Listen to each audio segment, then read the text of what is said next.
Welcome to Grandma Reads. Grandma reads because reading energizes and develops soul. I'm going to be reading Dear Reader, a love letter to libraries by Tiffany Rose. Dear Reader, do you see that little girl down there? That's me with the big hair, the one surrounded by all the books. Look!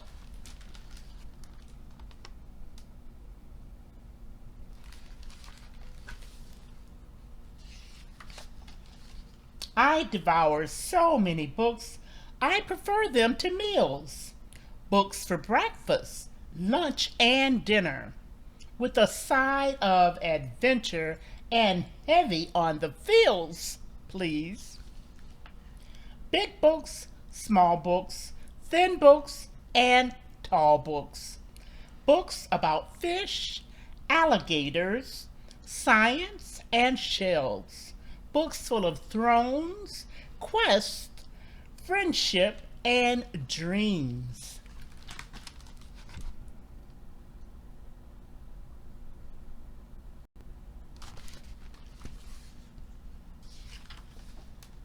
Books with brave heroines and heroes saving the day, overcoming every obstacle set in their way.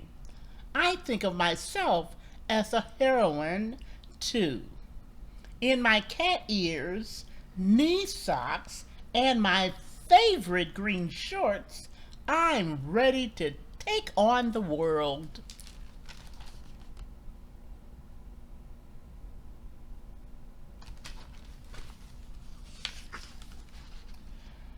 From page to page, characters can become my best friends and make my heart soar, or they can become worthy adversaries to defeat with a clever plan. Even after spending all day in the library with them, I always want more and more and more.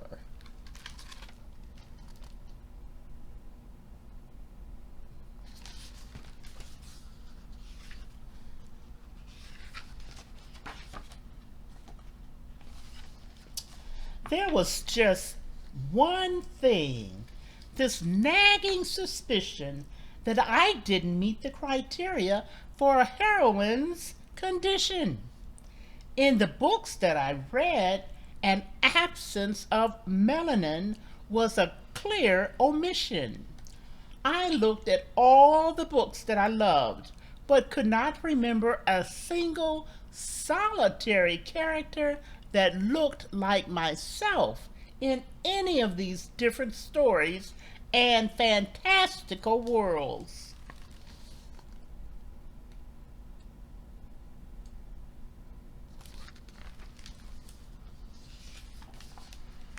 This must be a mistake, an oversight, a snafu, a misprint. So back to the library I went, searching for characters of the same hue, and all I found were books of struggle, hardship, and pain. The stories of Harriet, Malcolm, Martin, and John Henry are surely ones that needed to be told. But what of the brown people like me who could do magic, fight villains, and find lost cities of gold?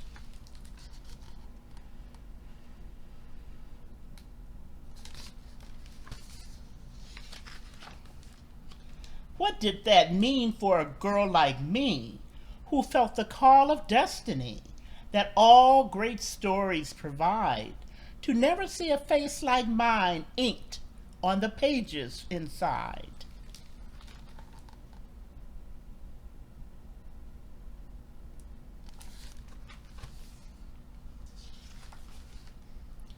It didn't make me love the stories I read any less, but now I want more, need more.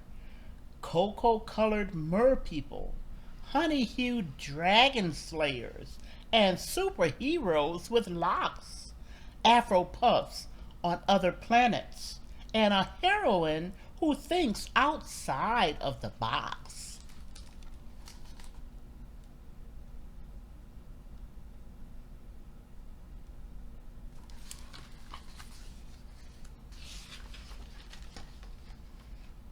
I once read that if the path you want doesn't exist, create it. So that's just what I'll do. I'll put pen to paper, make my melanated words come to life.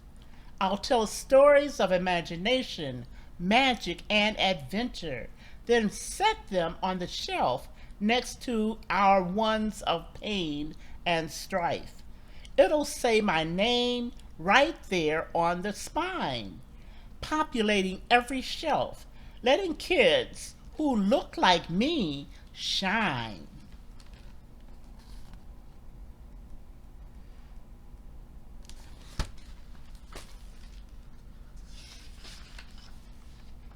With one turn of the page, you'll be whisked away to far off lands. I can tumble down rabbit holes, set sails upon ruby colored seas, and take twilight tea with a Jenny. Tangled in long seaweed locks and an abundance of words, I imagine worlds beyond the ones we live in, and you can too.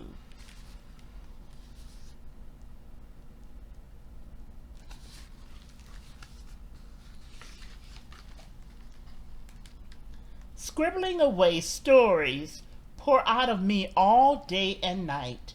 Stories so that children who look like me can see themselves exploring and saving and discovering and creating, daring to do the impossible as their imaginations take flight.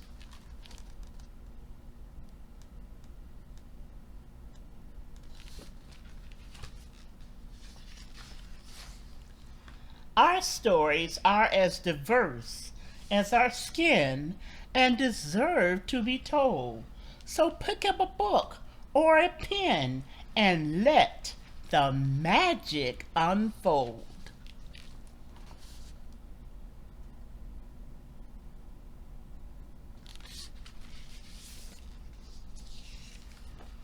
Okay, so remember 3, 2, 1. Three things that you learn from the book that was read. Two things that you will do as a result of hearing the book read. And one book you will read this week.